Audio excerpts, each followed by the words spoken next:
شعر نمبر 4 کی تشریح کو دیکھیں۔ دیکھو تو چشم یار کی جادو نگاہیاں، بے ہوش ایک نظر میں ہوئی انجمن تمام۔ شعر نمبر 4 میں شاعر حسرت موہانی چشم یار کی تعریف کر رہے ہیں، یعنی کہ آپ نے محبوب کی تعریف کر رہے ہیں۔ شاعر کہتا ہے کہ میرے محبوب کی نظر کا جادو دیکھیے، اس کی ایک نظر سے تمام بزم جو ہے وہ محفل کو کہتے ہیں ہوش و حواس کھو بیٹھی ہے۔ جادو نگاہیاں بنیادی طور پر ایسی نظر کو کہتے ہیں جس میں جادو بھرا ہوا ہو اور وہ جس پر بھی پڑے وہ اس جادو کے زیر اثر آ جائے۔ شاعر کہتا ہے کہ میرا محبوب آنکھ اٹھا کر انجمن کو دیکھ لے تو ساری محفل بے ہوش ہو جائے، یعنی کہ اس کے ہوش و حواس جو ہیں وہ جاتے رہیں۔ ایسا معلوم ہوتا ہے کہ محبوب کی نگاہوں میں جادو بھرا ہوا ہو۔ اب شاعر یہاں پر ایک شعر کا حوالہ دیتے ہیں، وہ کہتے ہیں وہ آئے بزم میں تو فکر نہ دیکھا، وہ آئے بزم میں تو فکر نہ دیکھا، پھر اس کے بعد چراغوں میں روشنی نہ رہی۔ شعر نمبر 5 کی طرف آتے ہیں۔ اس نازنی نے جب سے کیا ہے وہاں قیام، اس نازنی نے جب سے کیا ہے وہاں قیام، گلزار بن گئی ہے زمین دکن تمام۔ نازنین کے معنی ہے خوش ادا، خوبصورت، اور گلزار جو ہے پھولوں کے باغ کو کہتے ہیں۔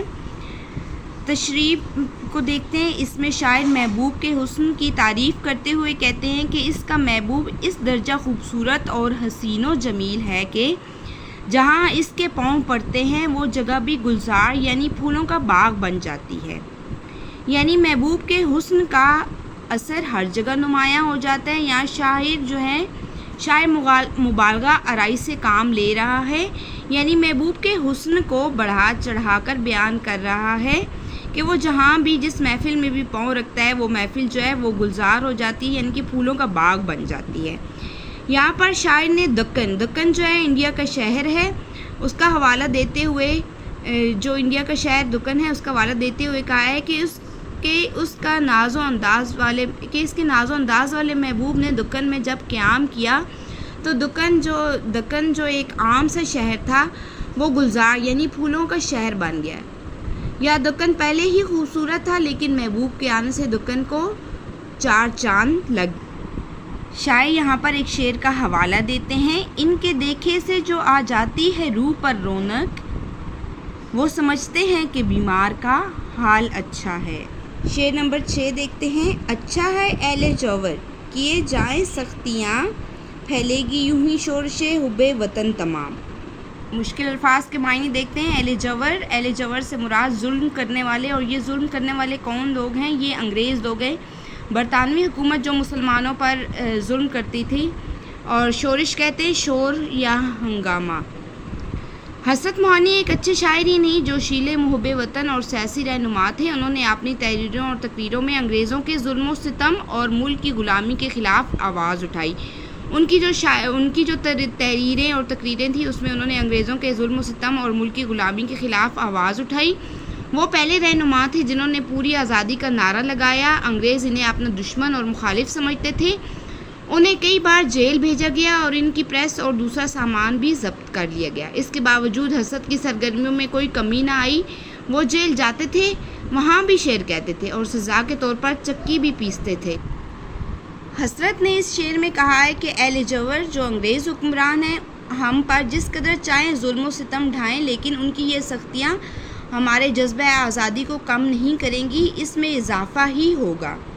وطن سے محبت کرنے والے انگریزوں کے خلاف ہنگامے کرتے رہیں گے، یعنی کہ جو وطن سے محبت کرتے ہیں وہ انگریزوں کے خلاف اپنی آواز اٹھاتے رہیں گے، چاہے ان پر جتنے بھی ظلم ہوتے رہیں، یعنی ان کے خلاف آواز اٹھاتے رہیں گے۔ ان کے ظلم کو دیکھتے ہوئے لوگوں کے اندر جذبہ آزادی پیدا ہوگا، وطن کی محبت جاگے گی اور آزادی کے لیے متحد ہو کر ان کے ملک پر قابض انگریزوں کو یہاں سے نکال دیں گے۔ گویا اپنے اوپر ہونے والے ظلم سے تنگ آ کر یہ لوگ جاگ جائیں گے۔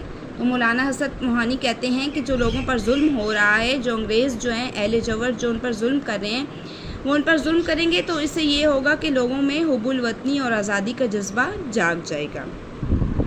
غزل نمبر 1 کا آخری شعر۔ شرینی نسیم ہے سوز و گداز میر، حسرت تیرے سخن پہ ہے لطف سخن تمام۔ شرینی کہتے ہیں مٹھاس کو، اور نسیم دیکھیں جس کے اوپر یہ نشان ہے، یہ اس کا مطلب ہے کہ یہ کسی شاعر کا نام جو ہے وہ استعمال ہوا ہے۔ یہ دیکھیں یہاں پہ نسیم شاعر ہیں، یہاں پر میر تقی میر ہیں، اور یہ حسرت موہانی۔ تو ہم شعر نمبر 7 کی تشریح کو دیکھتے ہیں۔ شاعر غزل کے مقطع میں، مقطع جو ہوتا ہے وہ غزل کا آخری شعر ہوتا ہے، اور اس کو تب مقطع کہیں گے جس میں شاعر نے اپنا تخلص بیان کیا ہو۔ تو حسرت موہانی نے اپنا تخلص حسرت جو ہے وہ اس میں بیان کیا ہے۔ شاعر نے اپنا تخلص بیان کرتے ہوئے کہتے ہیں کہ شرینی یعنی مٹھاس اور نسیم یہ بھی شاعر ہیں جن کا اصل نام نواب اصغر علی خان نسیم دہلوی، جو کہ حسرت موہانی کے استاد منشی امیر اللہ نسیم کے بھی استاد تھے، اور دوسرا میر خدائے سخن میر تقی میر، یعنی کہ ان کو خدائے سخن میر تقی میر کہتے ہیں۔ حسرت نسیم کی شرینی اور نسیم کے سوز و گداز کے نہ صرف قائل بلکہ بہت بڑے پیروکار بھی تھے۔ مقطع میں حسرت خود سے مخاطب ہو کر کہتے ہیں کہ حسرت تمہارے کلام میں نسیم کی شرینی یعنی مٹھاس اور میر کا سوز و گداز، نسیم کی کلام میں کیا تھی؟ شرینی، اور میر کے کلام میں سوز و گداز یعنی رنج و غم کی کیفیت پائی جاتی ہے، اور جس کے کلام میں ان دونوں شعراء کی خوبیاں ہوں تو اس کے قادر الکلام ہونے میں کوئی شک نہیں۔ حسرت کہتے ہیں کہ ان دونوں کی شاعرانہ خوبیاں تیرے سخن پر تمام ہوتی ہیں، اس سے آگے کچھ نہیں، یعنی تو غزل کی شعری روایت کا آخری امین ہے، تیرے بعد اس طرح کی شاعری کوئی نہیں کرے گا۔